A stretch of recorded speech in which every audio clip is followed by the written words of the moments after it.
Welcome to Guiding Echoes, the show that loves to inspire and empower you to awaken your intuitive abilities and develop your psychic skills. I'm your host, Nicole Antoinette. Join me as we dive into exciting topics such as spirit communication, energy healing, intuition, consciousness, and so much more. The fun begins right now. Hey, happy Tuesday, beautiful people. So excited to have you here with me today. My name is Nicole Antoinette. I'm a psychic medium, tarot card reader, spiritual coach, spiritual coach is what I meant to say. Jack of all trades. And you are joining me live on 105.3 FM New Orleans on the UPRN network, or maybe you are joining me live on YouTube or Facebook. And I do want to remind you that if you have the ability to join me on youtube.com/guiding echoes or facebook.com/guiding echoes. Are you noticing the theme? You'll be able to chat with me and our special guest later on today. We love to invite you to be a part of the conversation. So again, if you're able to join us through YouTube or Facebook, I'd highly encourage you to do that. But of course, if you're joining us while you are driving in the car or you're listening on the radio as you're taking care of the kids, we're still happy to have you here. So again, 105.3 FM New Orleans, you're listening to the Guiding Echoes radio show. Our guest today is going to be Kati Morton. She is a licensed marriage and family therapist. She has a highly popular channel on YouTube with over 1 million subscribers. Can you believe that? She has a large variety of topics available for your pleasure, for your knowledge, for your wisdom on all things mental health. So if you haven't checked that out, be sure that you do that later today, preferably when this broadcast is over. So again, you'll just want to go to YouTube, type in Kati Morton, and her channel should pop right up for you. And she is going to be our guest later today. But of course, before we dive into that, we are going to do our energy forecast for the week. So if you're new to this channel, new to this show, this is something that I do every Tuesday where I just tune into the energies and I ask the universe what we can expect for the week. And remember, these are forecasts. They may not apply to everybody. These are very general. And if you would like a psychic reading or an energy forecast that is specific to you, you can visit my website at guidingechoes.com and order a private session with me. I would be happy to help you answer any questions you may have about your own life, your future, and help set you on the right path, because we can all use a little help with that from time to time, right? So before this broadcast started, I was meditating and tuning into the energies. And what I saw in my mind's eye was a present. And I was like, oh, that's kind of cool. It looks like a nice little gift. And as I approached it, it was actually a Jack-in-the-Box, which I got to admit kind of scared me. Not a fan of clowns. So when this present opened up and the Jack-in-the-Box came out, I'm like, oh, that's unexpected. So as I was connecting with my guides in the universe, they were saying that there is going to be some unexpected things that come your way this week. You are going to be tested. And what's happening this week is all of us are being tested when it comes to our core values and what it is that we say we want. I don't know about you, but every once in a while, I'll meet somebody who states that they really want to be a really good psychic, or they want to be in tune with the universe, or they want to manifest $1 million. But then you take a look at their attitudes and their actions, and you'll notice that they're not doing the things that are in alignment with that goal. And there is something to be said for those of us who are maybe going through a difficult time. And so we're kind of fighting those negative thoughts and negative behaviors, and we're really trying to get a better hold on the more positive thoughts and positive behaviors. And that's a little game that can go on for a while, especially if we're coming out of something traumatic or if we're still in something traumatic, because our mind loves to argue with itself. So you have those two different parts of yourself that are trying to really, I want to say, get your attention. You know, you have that voice of fear that's saying, should we really be doing that? That doesn't seem safe. And then we have the other part of us, which is faith, and like, let's jump in, let's see what happens. And what's interesting is though faith and fear are two sides of the same coin, they're both there to protect us. They both want what is best for us. And I know a lot of people will say fear comes from the ego and faith comes from spirit, but I don't necessarily think that's true. I believe that your intuition and your spirit can use fear to get your attention and to open your eyes to maybe a red flag or a situation that you're choosing to ignore. So just be very mindful of what your thought patterns are this week and pay attention to what your core values are, because again, as I was tuning in, I kept hearing like you're going to be tested in new ways, and all of us, we're all going to be tested in new ways. And the test is going to be different for each of us because we all have different things that we manifest. We all have different things that are important to us. We all have different things that we're striving for. And so the challenges that we each face are going to be different. And so just really tune in to your own spirit, tune in to your own authenticity and integrity as you go about your day every day. And when people approach you and they ask you to do something that's not in alignment with your integrity, that's not in alignment with who you say you are, pay attention to that and do what is right for you. Always ask yourself if what's being asked of you is your best representation of who you are and who you want to be.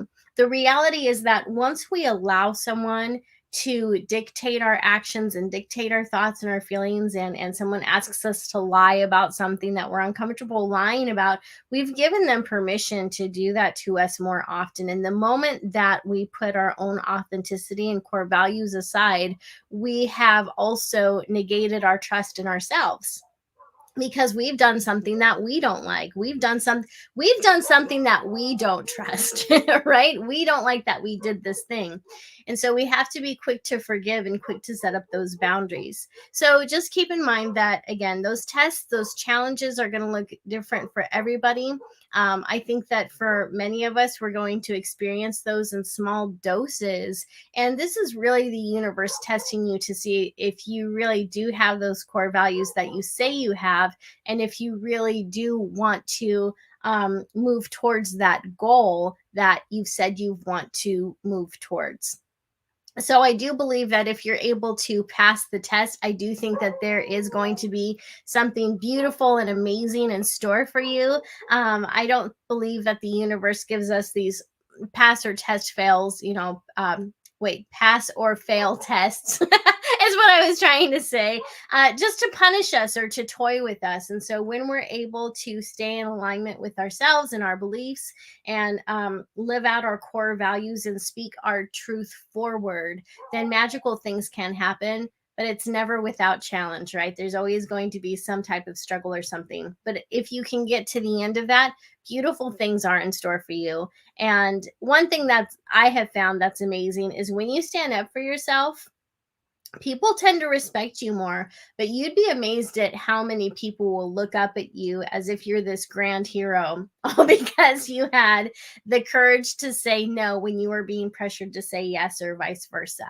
So just keep in mind that when you stay in alignment with your core values, when you stay in alignment with your truth, you actually become a hero in the eyes and lives of others. And that's how inspiration is born, right?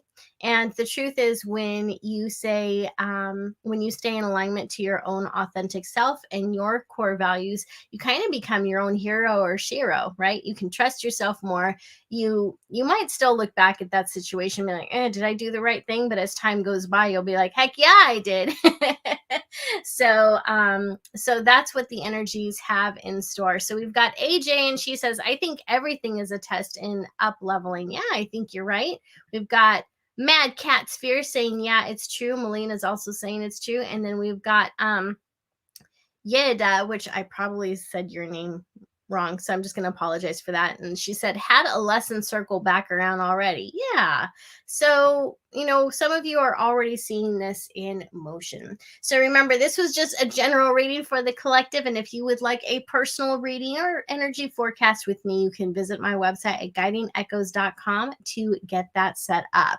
But now, ladies and gents, I'm so excited to present to you the amazing Kati Morton. Not only is she a author a YouTuber with over 1 million subscribers. I'm very proud to call her my friend. So Katie, welcome. Yes, thanks for having me, Nicole. It's good to be here. Yeah, I'm excited to have you here. So how was the drive? It was easy. I walked from my living room into my studio. Oh, good. I'm glad there wasn't much traffic today.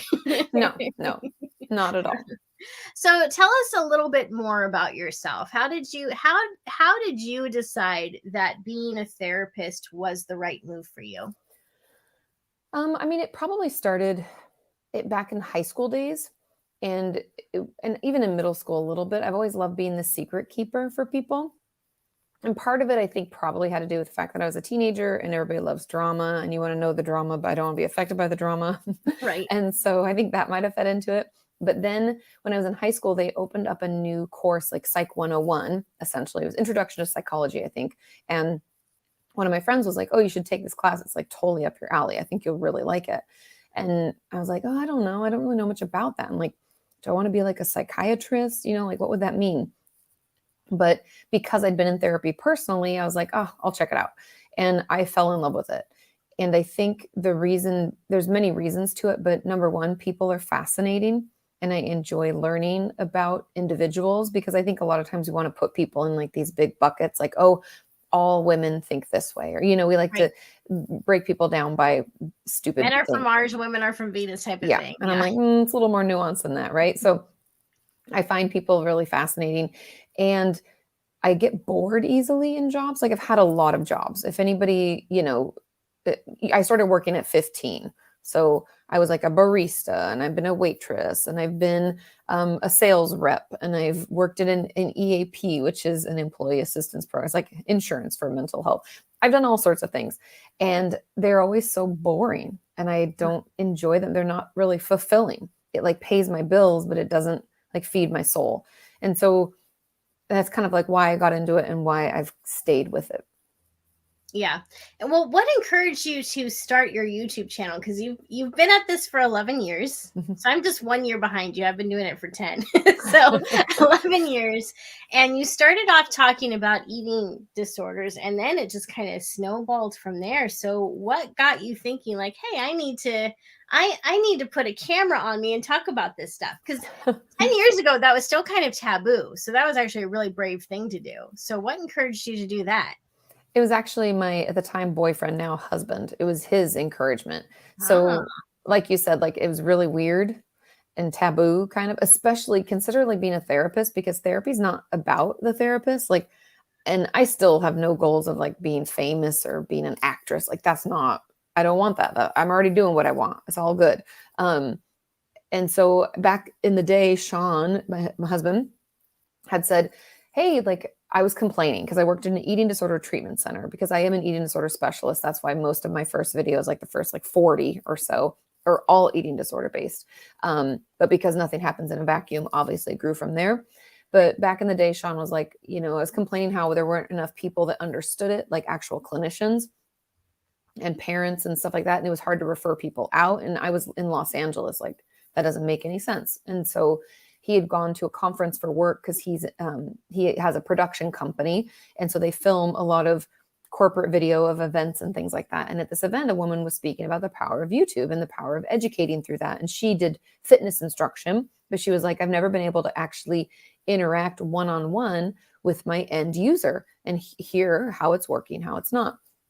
And so he came home and he was like, you're talking about how people don't understand eating disorders. We'll just film some videos. We'll put them on YouTube. And I was like, isn't that like cat videos and like beauty? And like, I don't do that. Like, what? And he was like, no, people do it. And I was like, I don't know. And it was essentially like a soft no. And so he kept sending me videos from people like Anna Akana and Jenna Marbles, like back in the day, right? And he's like, no, people do this. Like, this is the thing.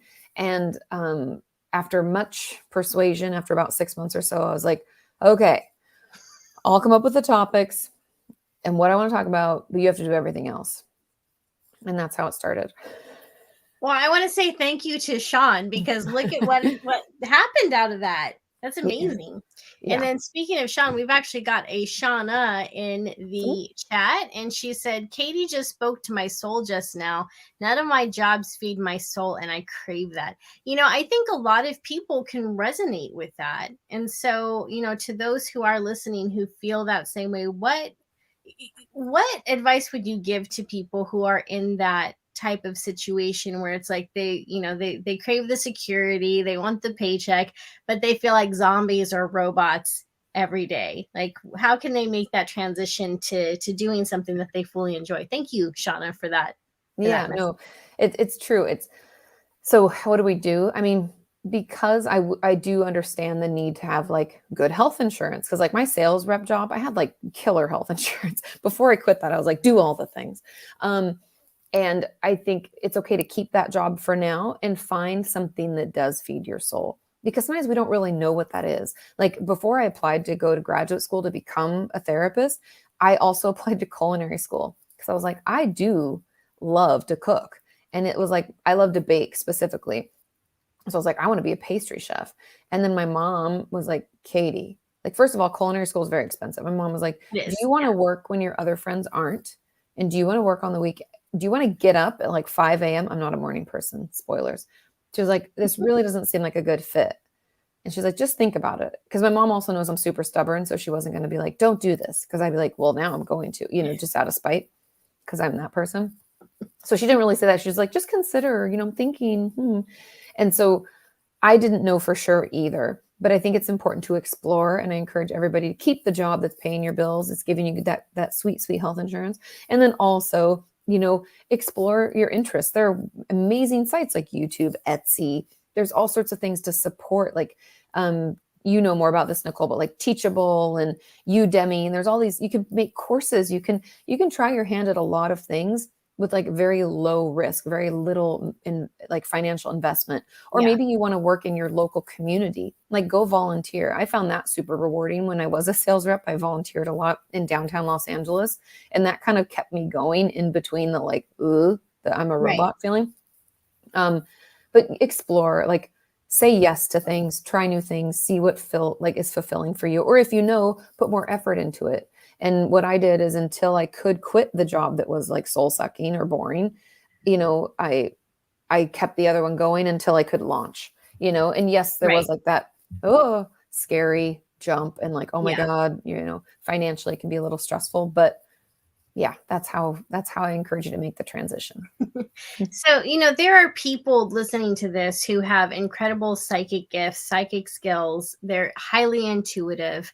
And even if they don't consider themselves psychic, as far as being able to look into the future or whatnot, they do have intuitive abilities and interests, whether it's angel cards or just being able to kind of, I want to say, feel a person's energy. They're very empathic. And you're very empathic too, which is something we've talked about. You're very much an empath. So for people who maybe want to make that transition to making that a career, and we'll talk about the mental health aspects of that a little bit later, because that's what I get a lot of questions about from people who are psychics. They're like, I want a good therapist, but I'm afraid that they'll lock me up and throw away the key. So hang in there, people. We are going to get there, I promise. But for now, how can people make that shift into opening maybe a psychic or intuitive or angel card business and really push through those feelings of insecurity or push through those feelings of, they're afraid that they're going to be judged? Mm-hmm. Or even like the imposter syndrome, like, who am I? What do I know? That's what I struggle with daily. Yeah. I know. Join the club. There's plenty of room. I think part of it is just the way we talk to ourselves, because I think the thing that we often forget, or I don't know if it's even forget or we just minimize, is how unique we are, how wonderful each and every person's perspective is, how important it is to have people with different perspectives. Like even from what I do as a therapist, I'm a specific type of person. I'm not going to work for everybody. Not everyone's going to like me or want to open up to me. And that's okay. So there should be other people doing what I do. So First of all, that's not okay because you're very likable. So you. I have issues with that. I will stand up and be like, how can you not like Katie? Excuse me? No, well, I don't take offense. But there needs to be different people for different, end patients. And The same goes for the spiritual world, especially because anything we do, like psychology, spiritual work, like, or psychic work, uh, we're digging into things that are under the surface. We're getting vulnerable with people and we're opening up in a way that maybe we haven't before.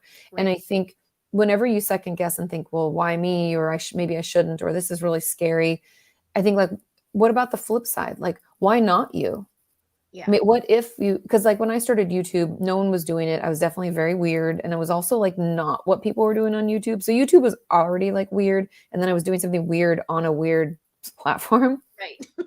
So, but, you know, my goal was to help at least one person. Sean and I were like, if one person benefits from it, then it's worth it, and I still hold that in my, like, it's still what keeps me going, is like, hey, if this video that I maybe think is trash, because I'm super judgmental of myself too, if it helps just one person, it was worth putting it out there into the world, and I think the same applies to that. If you want to open up a shop, or you want to start something online, you want to connect with people, you want to offer your services, why not you?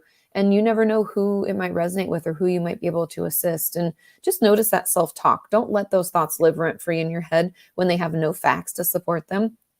There's always going to be a good reason to not do something, but I always want to ask the flip, like, well, why not? Or why not now? Why not you?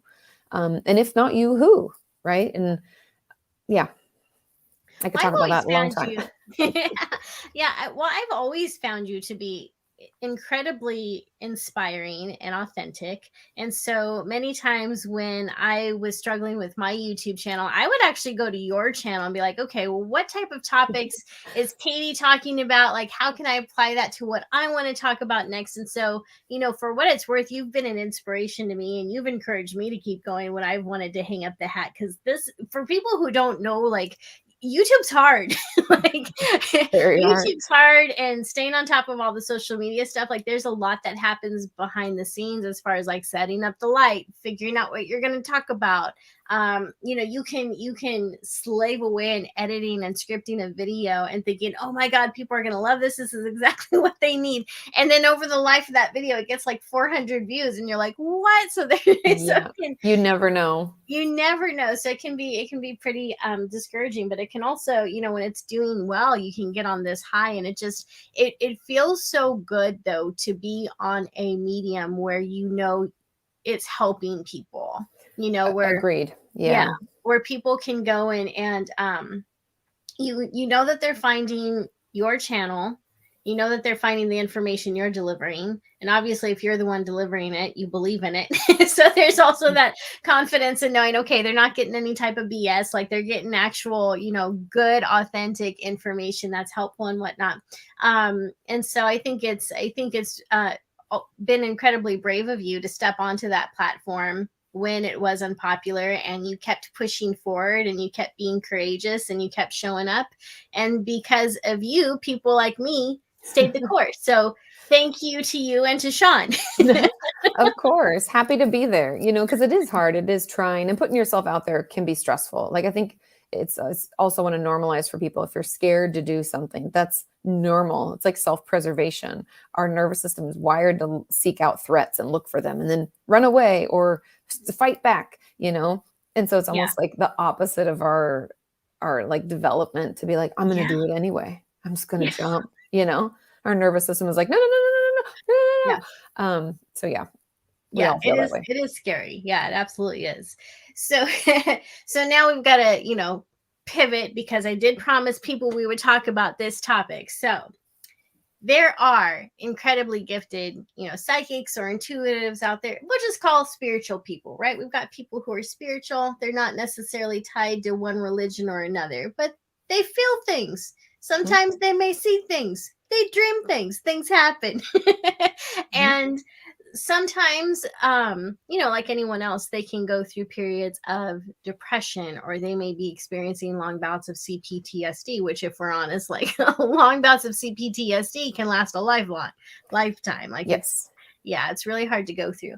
So for people who do want to get some help with their emotions, and they recognize that they're having issues with their mental health or their emotions and they're feeling overwhelmed. And maybe the spiritual side of them or that intuitive side of them does play a part of that. They can feel really intimidated by the thought of opening up to a therapist or a psychologist about that because they are afraid they're going to get judged. There's parts even in the United States where it's still highly frowned upon, to have those psychic abilities or whatnot. So for people who do want that type of help, what can they do? What steps can they take to make sure that they find a therapist or psychologist or mental health professional? Yeah, there's quite a few things. So first of all, know that you get to select who you talk to. Period. You don't have to keep seeing someone if they seem judgmental, if they don't really get what you're doing. You know what I mean? And I think something that a lot of therapists offer, not everyone, but a lot of therapists offer either the free first session or what they call like a consultation. Ask if they do that, take them up on it, even if it's a phone call, and have some questions ready. First of all, it is perfectly fine to ask to see the resume of your therapist or get their license number, which should be on their website, by the way, or, where they went to school, what they specialize in. I will throw a little red flag up if someone thinks they specialize in like 30 things. Not possible. You can say I can treat, depression, anxiety. Those are very common mental illnesses. We're trained in school to treat them. But when you start getting into things like addiction, personality disorders, I don't know, schizophrenia, you get a little, I don't really like that. I feel like you can only specialize in a couple things because we only have so much time. So just notice, but have your questions ready. What do they specialize in? What do they work on? Here are the things I'm wanting to work on. Can you help me with that? And then ask, be like, I'm, whatever you call yourself. I'm a psychic medium. I am a tarot card reader. I'm a spiritual person. I'm into whatever it is. Is that something that is going to impede our work together? Mm-hmm. And I know people can be scared to like put it out there, but it's better you say it up front, because if someone is like, they might be a Christian therapist and you don't realize it because it's not spelled out. And you can be like, well, crap, that's not going to work for me. Right. And it's better to know that up front. I'm not saying that spiritual and Christian, I'm just saying that like they might be a little more adverse potentially, or you could have someone who's just judgmental. And it's good to know that. It's good to ask and just get a feel for them, because throughout therapy, we do know that what makes therapy successful above all is our relationship with our therapist. And so if you're like, I kind of like them, they seem cool enough, I could probably talk to them. Even though it's a weird situation, I know talking to a stranger about things you don't talk to anybody about. Right. But if you feel that like vibe, just like when you meet a new friend, you're like, I like them. Yeah. I want to get to know them, right? We don't know everything about them, but we know enough and we are excited. And so you should have that kind of spark for them. But yeah, take that consultation, ask the questions. Also, don't be afraid to ask about money, how much it costs, if they work on a sliding scale. I don't want anybody going into a session and then at the end being like, holy crap, that's $150. And that like breaks your budget. It's important to ask up front. All therapists work on a sliding scale, FYI. It's okay to ask about it.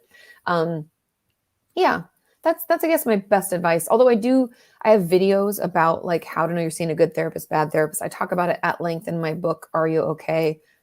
There's information out there. You can find it if you want more detail. Perfect. And you mentioned something earlier. You mentioned schizophrenia, and I think that is a huge concern in the psychic and paranormal communities, because plenty of people. In fact, there was an interesting study done. I should have printed it up so I could have the actual numbers, but there was an actual study done where a scientific journal had sent out a questionnaire, really a survey to I don't remember how many people, I think it was like 700 or 800 people, and was asking this series of questions like, have you ever experienced seeing movement out of the corner of your eye? And nothing was there. So it was this pinpointed question, and what they found was that 75% of people who answered this questionnaire had experienced some form of paranormal, what we would consider paranormal activity. Mm-hmm. Not related to the movies. So that's a lot of people. Like 75% is a lot of people. And it can't be that 75% of the people are all schizophrenics. Otherwise, we're in trouble. No, the stats are 1% of the population have schizophrenia. Right. 1%. Right. Very small. So yes, very small. Thankfully, thankfully, because that's got to be a really terrifying way to live, actually, with schizophrenia. So for Mhm. people who are concerned that they have seen things, or they have corner of their eye, or maybe there is weird things that happen in their apartment, they're convinced that they live somewhere that's haunted because that's what the evidence has presented to them. They're afraid that they're going to be diagnosed with schizophrenia. How can someone maybe put that fear to rest and still get the help that they need? Yeah, that's a great question. And again, going back to finding the right therapist, if they know that you're like tapped into that and that's kind of part of who you are and part of what you do, they're not going to bat an eye at that kind of conversation. And there is a huge difference. Like I cannot express to people enough how different that is from schizophrenia, because schizophrenia is usually terrifying, not always. Like I'm sure some people are like, no, I had my first psychotic break and it wasn't scary. I personally haven't talked to someone who didn't say that it was scary, at least for them or someone they loved. And it's not like I think they're telling me something. Yes, we can get messages like they're telling me to kill myself or harm someone. So, people who are psychotic do have that kind of messaging, but that's not like, just think already how I'm talking about that. That's very different from like, oh, I saw a vision of, my grandmother or this person, I'm not sure how they're related to me, telling me that I need to get someone a message. Now, Right. people with schizophrenia, by and large, cannot function in their life without treatment. Again, it's not 100%, but the numbers are very high. It's very debilitating because it can get to the point where you're scared of everybody, or your voices are so loud you can't participate in work or school. You can't focus. You can struggle to take care of yourselves. A lot of my patients won't even feed themselves because they think that they're talking to them through the food or through the TV.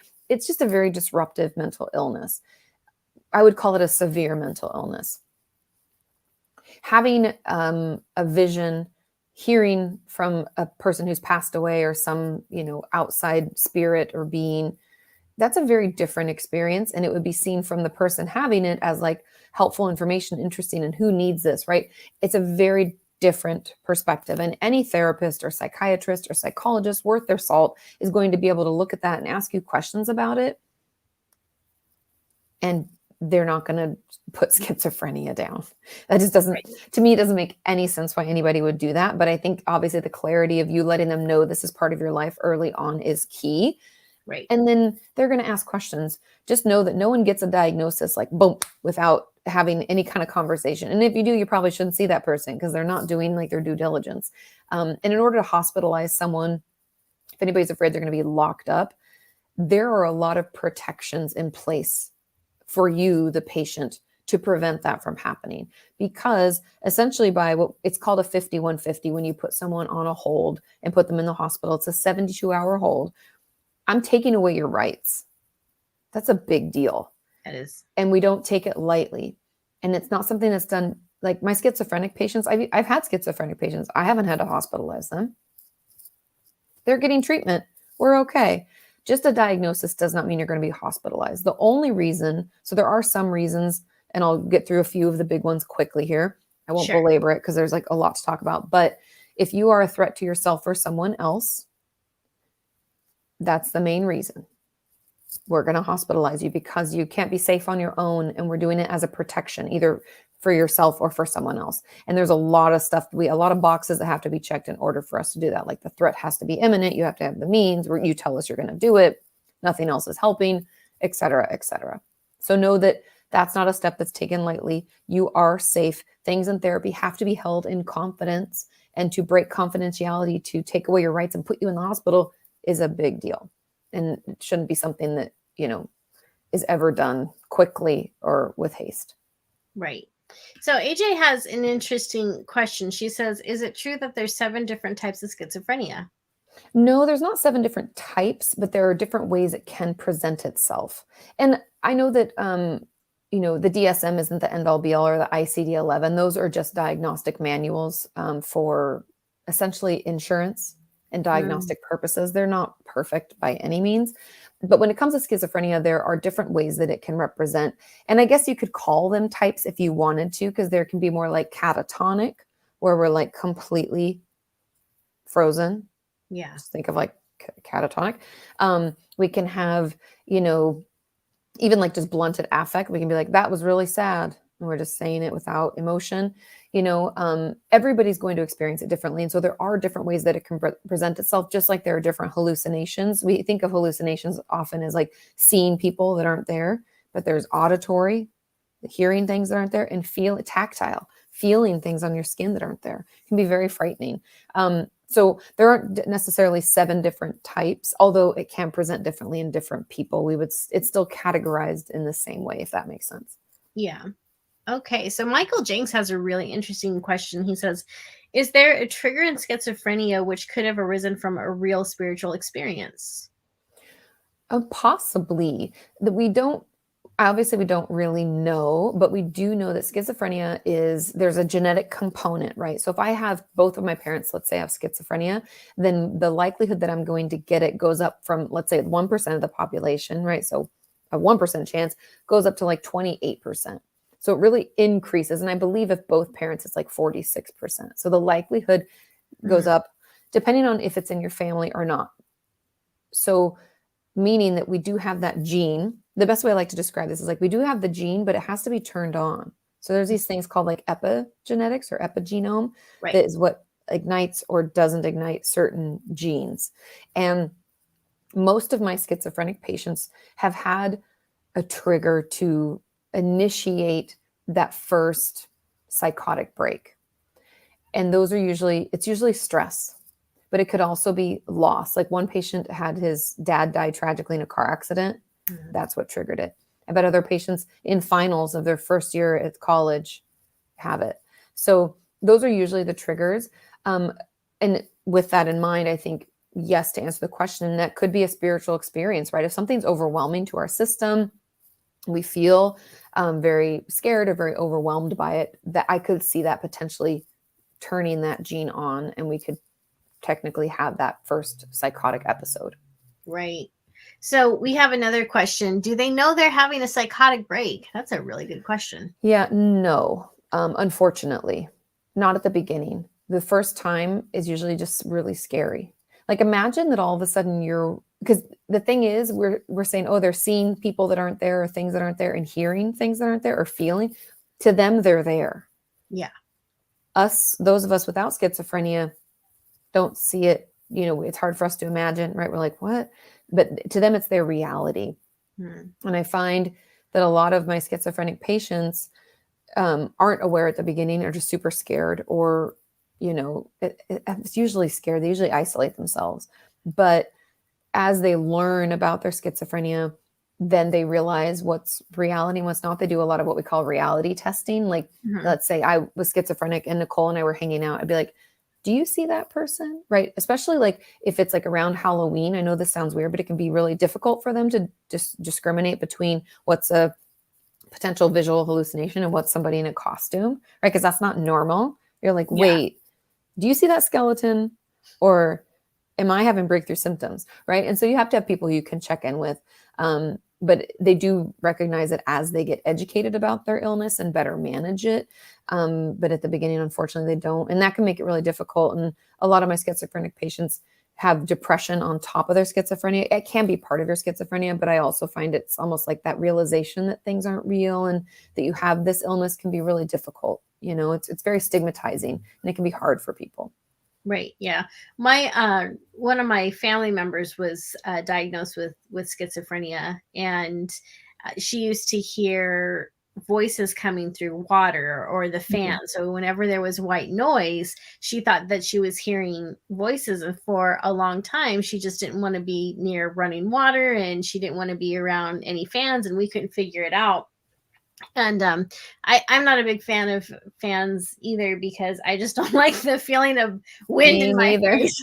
Me neither. Oh man, that is just like, I can't stand it. But you know, so different reason for hating the fan, but she actually heard voices coming out of it.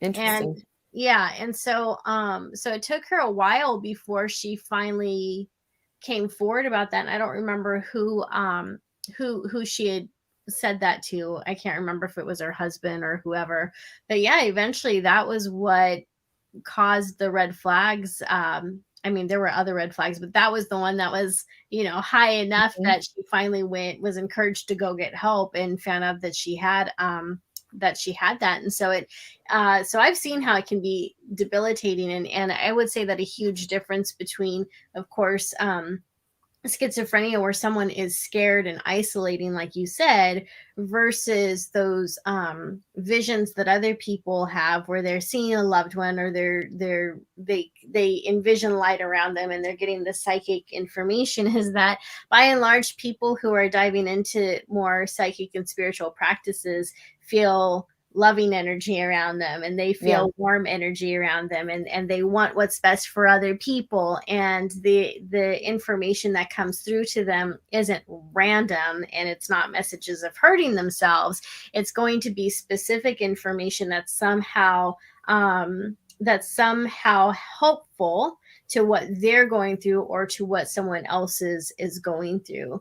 So whereas it sounds like, with someone who maybe has a different form of mental illness, because there's other mental illnesses that can look like schizophrenia but aren't, the information and perceptions that they get, it seems like it's random, hurtful, or scary. Yeah. Yes. By and large, yes. I honestly, and I would love to be corrected if someone else has a different experience. I've never heard of a schizophrenic patient having like a loving hallucination.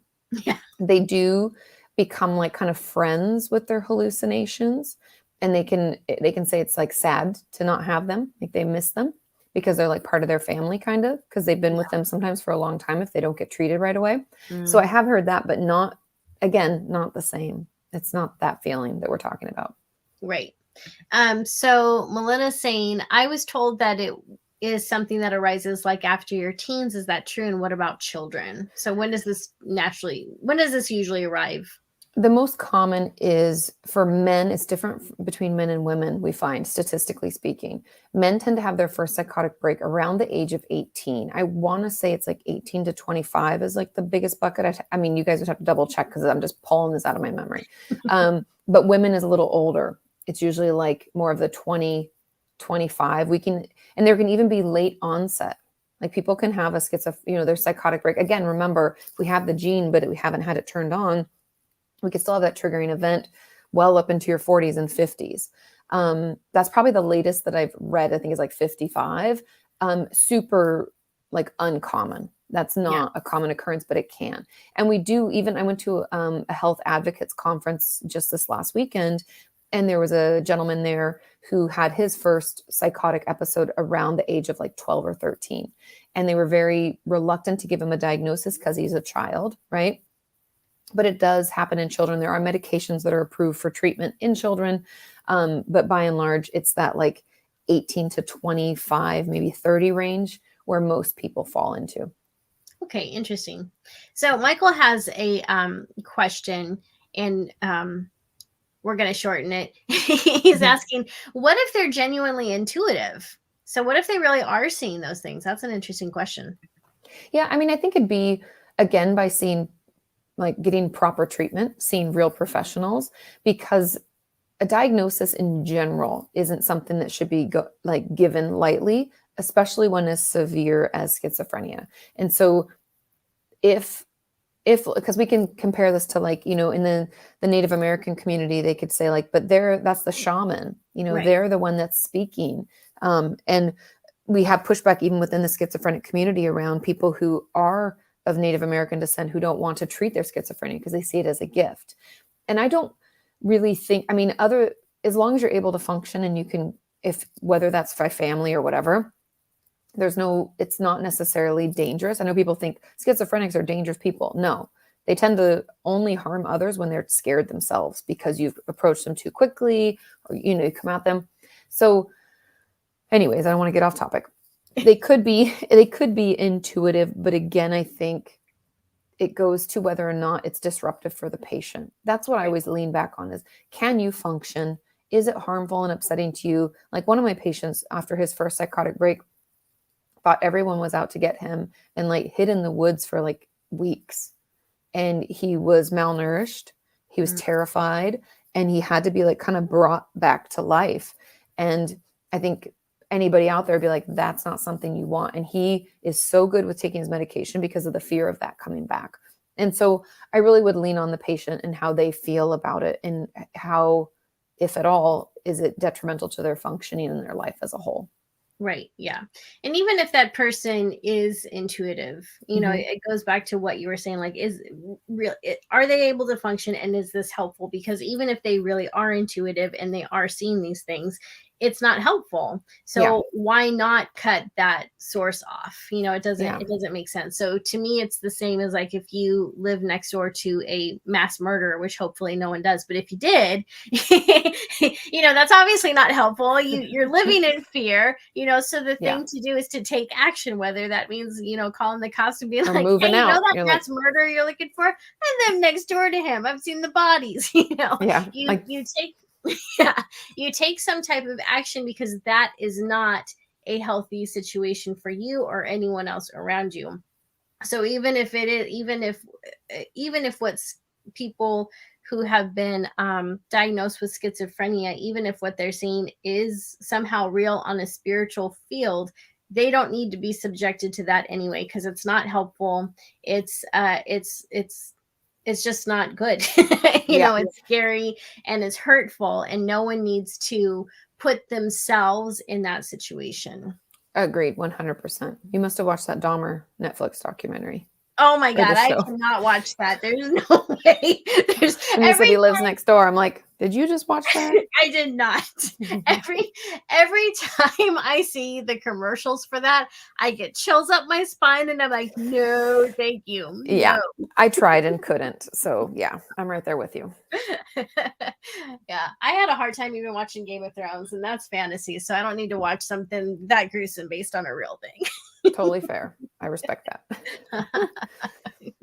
So what I'm kind of putting you on the spot here, but what intuitive abilities do you have? Funny enough, I have this weird, I'll just call it weird because it feels weird. I've had it since I was a kid. So my grandma and I actually shared in this, which I think was kind of what made our relationship so special. I have this weird, like it's through dreams. And so what I'll have these weird dreams that don't make any sense. Like I might not know the people in them. I don't know what's happening. I don't understand. Like I'll give a good example. One that's like vivid in my brain is I remember being like a little kid, let's say like 8 years old. And I had this dream that I was at this circular table in a building that didn't look familiar, and sitting around laughing and chatting with people I didn't know. And then the bell rang and I realized I was at a school. And I was like, what in the world is this? Flash forward to middle school. We had built a new school, and we were one of the first like groups of students to go to school in this school. And I was sitting down at lunch chatting with friends, and I was like, oh my God, this was the dream. And so I've had that happen. I had like deja vu, I was like, whoa. And my grandma and I talk about it all the time because she had it too. And so I get those probably like twice a year.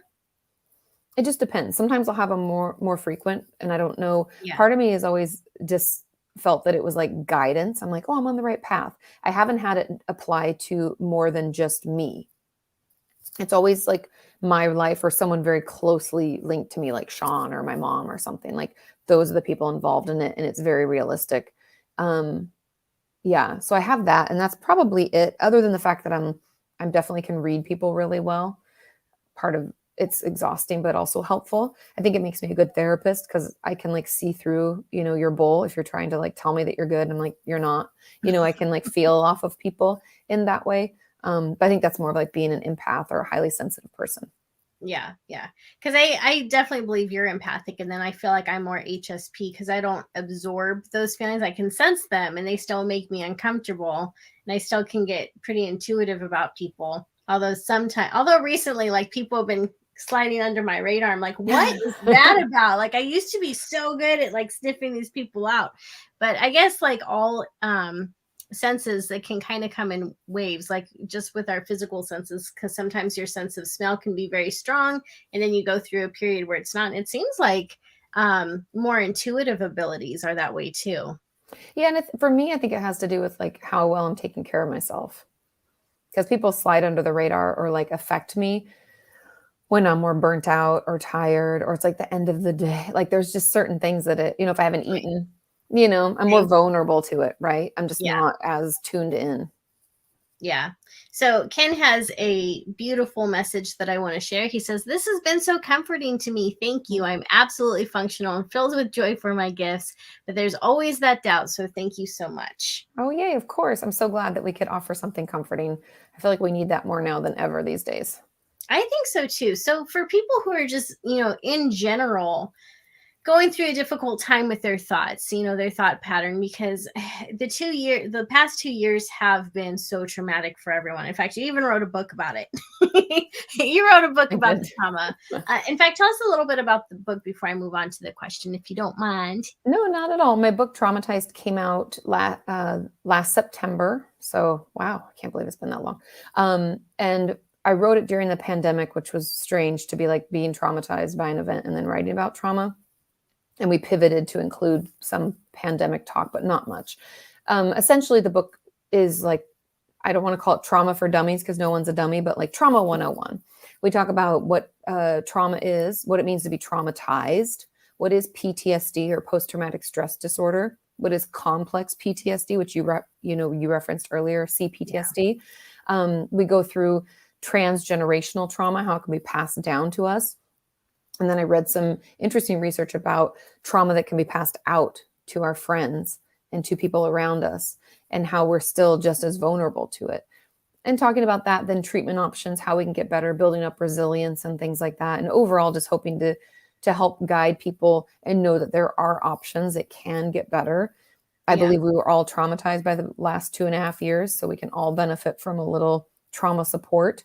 And yeah, talking about the importance of connectivity. I get nerdy with it about trauma in the brain, trauma memories. Can you trust them? Where are they stored? What does that mean?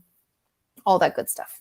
Yeah. No, it's an amazing book. I read it. I like it. I endorse it. Go get it. So, in general, I think a lot of us feel like we're in not just different spaces than we were 2 years ago, because the world has changed drastically. It's almost unrecognizable. But there is something that's happened with our minds. I think all of us ended up being rewired somehow. And so people who maybe weren't so much into conspiracy theories definitely are now. Mhm. And I would say for good reason, because there is things going on that don't make sense. So I totally get it. But then there's also people who just have a lack of trust and faith in other people now, or they've been, because they were so isolated and hugs were kind of made illegal for a while. It's like all of this changed them. So what can people do to, I want to say, acknowledge and accept who they are now, but maybe still find ways to build a healthier path forward? Mm. I mean, first of all, connection is key. We're primed for it. Make time Yeah. for it. If you don't feel safe doing it, test ahead of time and then do it. You know what I mean? Like find a way to make it happen. I think that's just like in the now. That's what you can do. Also, if you find yourself like spinning out, which I think we all kind of do, where like anxious thoughts start to roll and Yeah. race, and then we're like, oh my God, oh my God, oh my God, do a full body shake. It essentially lets out. So when we feel threatened, when we feel overwhelmed, we go into our stress response, like fight, flight, freeze, fawn, right? We go into that. That's not a good place to be in. It's supposed to be very short lived. I feel like a lot of us have been in it for a prolonged period of time. So hence why burnout, people are irritable. We feel like, people are out to get us. It can be us versus them. And there's a lot of that. I think Right. that's kind of what's fed into what we're experiencing. But anyways, I the agree. full body shake releases that queued up energy for that fight flight. Like, what am I going to do in this situation? How do I protect myself? You can even just stomp your feet. Dance also works. But I find shaking, even just like pretend there's lots of water on your hands and you're like, oh, I got to get this off. That can just help soothe you in the moment when you start to feel overwhelmed.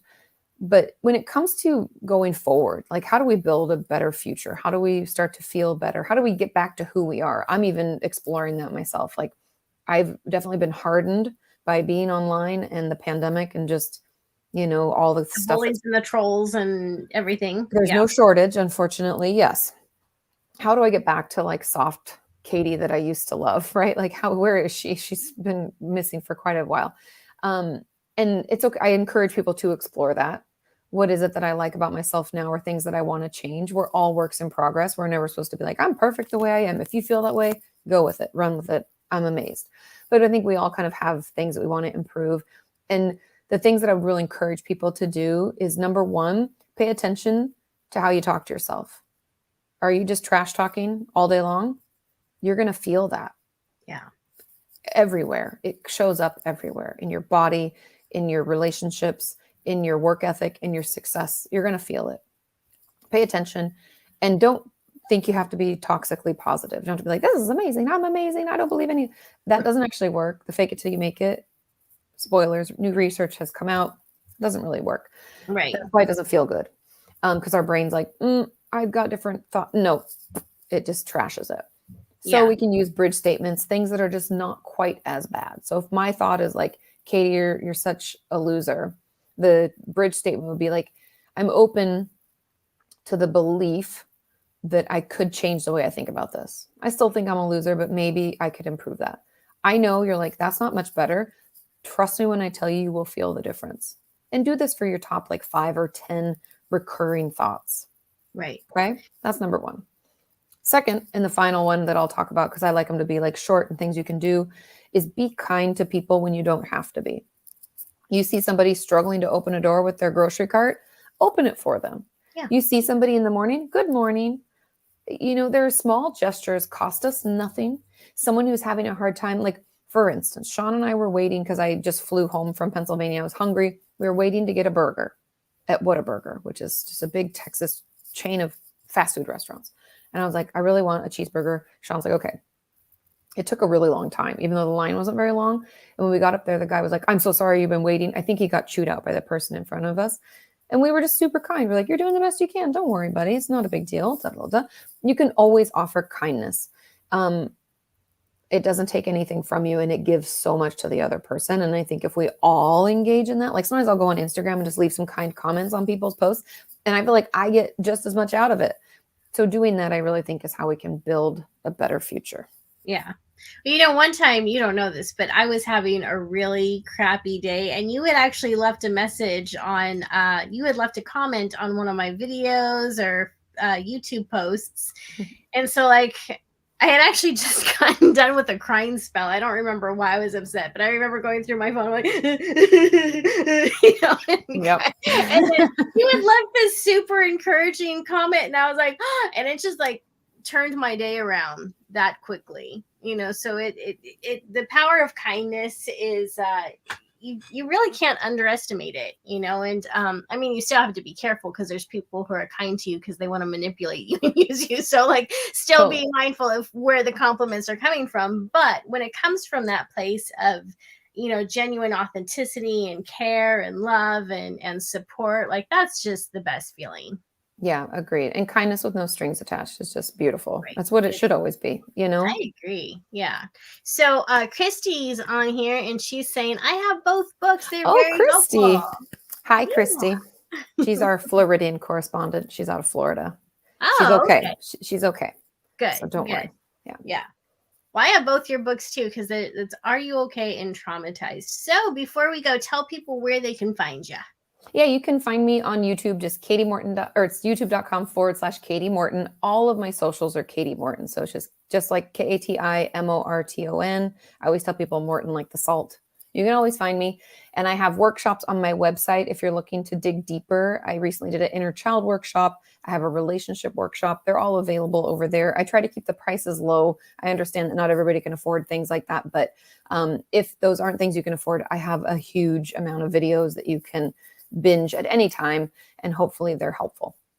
Yeah, absolutely. And then also, gosh, you have so much to offer because you have your 2 books, and you know, books are cheap. Those are affordable. You guys can afford the book, I promise. And then, and then you also have the Ask Katie podcast. You have Opinions That Don't Matter, which is so fun with you and Sean, where you guys just like talk about the most random things for 100%. A couple hours. Yep. So you have a lot to offer. So everyone, be sure you check out Kati Morton. Again, she's on YouTube. She's got her podcast that you can get on Spotify, Apple Podcasts, everywhere. And of course, you can follow her on Facebook. So Katie, this was a pleasure. Yeah, We thanks for definitely have to having do me. this again. Yeah, we have to do this again for sure. Definitely. For sure. And then also Michael is saying this has been the best, this has been the most incredible and much needed podcast to date. Thank you both for this invaluable chat. So Of thank you, course, Michael. I'm glad I'm glad you enjoyed it. Yeah. So, all right, Katie. Well, thank you again for joining me, and I hope you have a lovely evening. Yeah, And you too. We'll do this again soon. Perfect. Thanks, Nicole. All right, everyone. You have been listening to Guiding Echoes on the UPRN network. Stay tuned. We've got more goodness ahead of you tonight. And yeah, you're listening to 105.3 FM New Orleans. And be sure that you join me next week on the Guiding Echoes show, whether you're joining me through the YouTube channel, Facebook page. We are going to have an astrologer with us next week. Her name is Kathy Beal, and that will definitely be a good time. Thanks for hanging out with me. Thank you for your time, and I'll see you next week.